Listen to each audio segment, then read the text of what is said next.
दोस्तों, क्या आप जानते हैं 6 बजे के बाद शरीर का अंतिम संस्कार क्यों नहीं किए जाते? और क्या आपको पता है मृत्यु के बाद क्या होता है? और 24 घंटे बाद आत्मा घर क्यों आती है?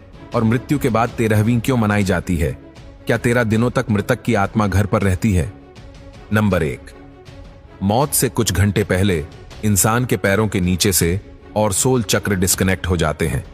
मतलब इंसान का धरती से कनेक्शन टूट जाता है और पैर ठंडे पड़ जाते हैं। नंबर 2, मरने के बाद इंसान का उसका संपूर्ण जीवन जन्म से लेकर मृत्यु तक फ्लैशबैक की तरह स्पीड से दिखता है। अकॉर्डिंग टू साइंस ये सपना लगभग 7 मिनट का होता है। उसके बाद ब्रेन शट डाउन हो जाता है और अंत में इंसान अपनी सुनने की शक्ति खो देता है, जिसके बाद ऐश कॉल टूट जाता है, जो कि एक तरह से शरीर और आत्मा का कनेक्शन है, जिसके टूटने से आत्मा शरीर से मुक्त हो जाती है। नंबर 3, लंबे समय से शरीर में रहने के कारण वो बॉडी को छोड़ने से मना करती है।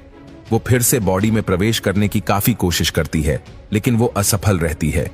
जैसे हमारे लिए किसी की मृत्यु को स्वीकार करना मुश्किल होता है, वैसे ही आत्मा भी शरीर की मृत्यु को मानने से इनकार करती है। नंबर 4, शरीर छोड़ने के बाद आत्मा बॉडी के 15 फीट ऊपर हवा में तैर रही होती है।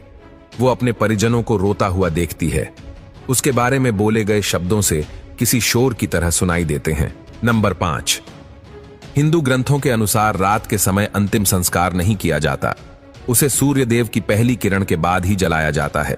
अगर किसी व्यक्ति का अंतिम संस्कार रात को किया जाए तो उसकी आत्मा प्रेत योनि में प्रवेश करती है, जिसके बाद वो सदा के लिए हमारे डायमेंशन यानी कि आयाम में भटकती रहती है। नंबर 6, मृत्यु के बाद शव को एक पल के लिए भी अकेला नहीं छोड़ा जाता। अगर शव को रात भर घर में रखा जाए तो संपूर्ण परिजन रात भर शव के पास जागते हैं। एक बार एक गांव में एक शव को कुछ पलों के लिए अकेला छोड़ दिया गया, जिसके बाद बाहरी प्रेतों ने उसके ऊपर कब्जा कर लिया और मृत बॉडी ने पूरा गांव जला दिया। गांव में हनुमान जी का एक मंदिर था। मरी हुई बॉडी जैसे ही हनुमान जी के मंदिर के सामने से गुजरी, उन आत्माओं ने हनुमान जी की मूर्ति देखी और फिर डर कर उस बॉडी को छोड़ दिया। तब से लेकर आज तक कोई भी डेड बॉडी को अकेले छोड़ने की गलती नहीं करता। नंबर 7, अंतिम समय में 2 यमदूत आते हैं। वो मरने वाले के साथ जैसा उसने संपूर्ण जीवन लोगों से व्यवहार किया था, ठीक वैसा ही व्यवहार उसके साथ करते हैं। अगर मरने वाला अच्छा आदमी है तो इजीली प्राण त्याग देता है, परंतु वो पापी है तो यमदूतों के टॉर्चर से वो तड़प तड़प कर मरता है। नंबर 8, जिसके बाद आत्मा को एक प्रकाशमय गुफा से होते हुए यमदूत यमलोक लेके जाते हैं। रास्ते में वैतरणी नदी पार करते हुए आत्मा को जाना होता है। ये नदी आग से लथपथ होती है। जिसने अच्छे कर्म किए हैं वो इजीली इस नदी को पार कर लेता है, लेकिन अगर कोई पापी व्यक्ति है तो उसे काफी पीड़ा भोगनी पड़ती है। नंबर 9, उसके बाद उस आत्मा को यमराज के सामने खड़ा कर दिया जाता है। फिर चित्रगुप्त जी उस व्यक्ति के पाप और पुण्य का लेखा जोखा यमराज के सामने रखते हैं। उसके कर्मों के आधार पर उसे स्वर्ग या नरक भेजा जाता है। गरुड़ पुराण के अनुसार कुल 36 प्रकार के नरक है। यहां बताई गई यातनाएं किसी की कल्पना से भी खतरनाक है। नंबर 10, अगर कोई व्यक्ति सुइसाइड यानी आत्महत्या करके प्राण त्यागता है तो उसे और भी कठिनाई सहनी पड़ती है, क्योंकि उसने निर्धारित समय से पहले ही हार मान ली।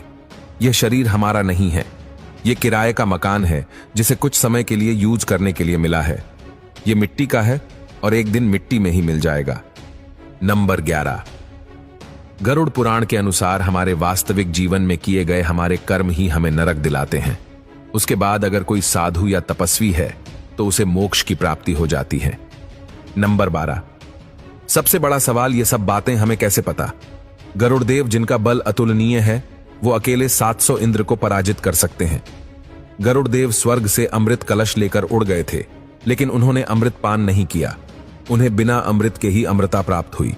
ये वरदान उन्हें स्वयं श्री हरि नारायण ने प्रसन्न होकर दिया था। गरुड़देव तो अमर है, उन्हें नहीं पता कि मृत्यु के बाद क्या होता है। इसलिए जिज्ञासावश उन्होंने श्री हरि नारायण से यह प्रश्न पूछा, और इसी विज्ञान को हम गरुड़ पुराण के नाम से जानते हैं। भगवत गीता में श्री कृष्ण ने कहा था, आत्मा न तो पैदा होती है और ना ही वह मरती है। वो तो सिर्फ वस्त्र की तरह एक शरीर से दूसरे शरीर में प्रवेश करती है। मृत्यु तो केवल शरीर की होती है, आत्मा की नहीं। ये जीवन मृत्यु का चक्र यूं ही चलता रहता है। इसीलिए don't die before you are dead, मरने से पहले कभी मत मरो। अंतिम समय में राम नाम सत्य है, इसीलिए कहा जाता है क्योंकि वही संपूर्ण जीवन का सार है।